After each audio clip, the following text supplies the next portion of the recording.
دیکھیں، جب آپ وضو کر رہے ہوتے ہیں تو آپ کے کپڑوں جو چھینٹے گر رہے ہوتے ہیں اس کو مائع مستعمل کہتے ہیں۔ یہ ناپاک نہیں ہوتا پاک ہے، لیکن چونکہ اس میں نجاست حکمیہ شامل ہوتی ہے۔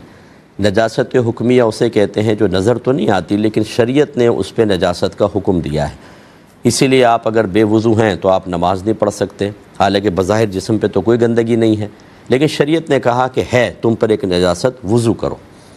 ایسی جب حالت جنابت طاری ہوتی ہے، غسل ہم پہ واجب ہو جاتا ہے تو ہمارے جسم پہ تو کچھ نظر نہیں آتا، شریعت کہتی ہے نجاست، مانو کہ ہم نے کہا ہے غسل کرو تاکہ یہ نجاست دور ہو جائے۔ جب آپ وضو کرتے ہیں تو وہی نجاست حکمیہ دھل کے گر رہی ہوتی ہے، اور اپنے کپڑوں کو جیسے نجاست حقیقیہ سے جو نظر آتی ہے اس سے دور رکھنا لازم ہوتا ہے، ایسے ہی نجاست حکمیہ سے بھی دور رکھنا چاہیے۔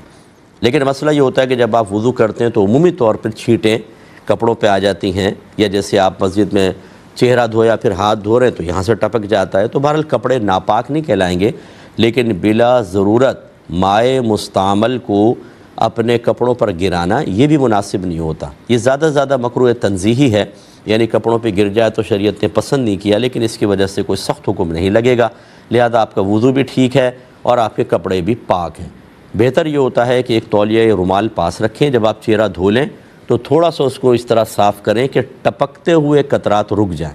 ایسی جب آپ ایک ہاتھ دھوتے ہیں دوسرا ہاتھ دھویا، پہلے رومال سے اتنا سو کر لیں کہ اب قطرے نہ ٹپکیں، پھر پیر دھوئیں۔